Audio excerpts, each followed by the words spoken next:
Thursday. Dahil off natin, kaya tayo naglakad-lakad na. Ang ganda naman ng weather talaga. Sayang naman kung sasayangin natin itong pagkakataon na ang ganda ng weather. Hindi natin lalakad sa labas. Ayun yung ano. Doon tayo nang galing sa windmill. Naglakad tayo doon. Yes. Dito tayo dumaan.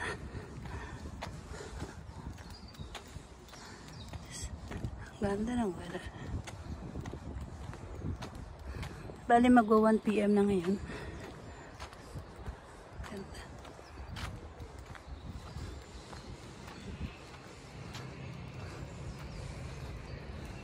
Ayun yung church. Ayan. Tayo. Ayan, madami kasing tao dun sa kabila eh. So dito tayo sa wala masyado.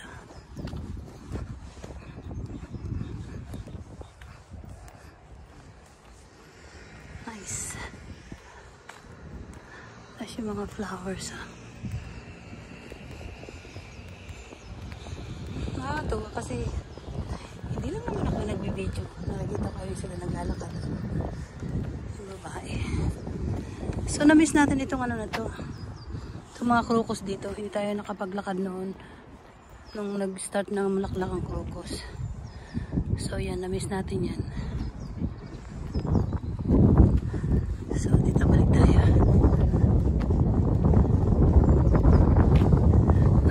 Matawa yung babae, busy sa video. Katulad ko rin.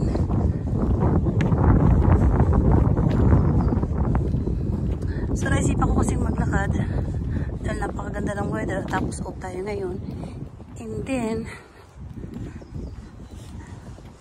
ay sa trabaho kasi minsan 6 hours tayo yung puro lakad sa loob ng store.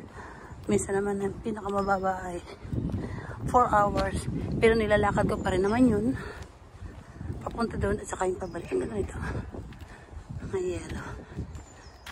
Ayan o.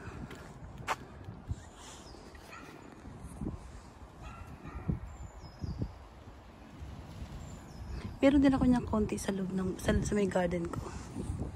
Hindi siya madami, konti lang.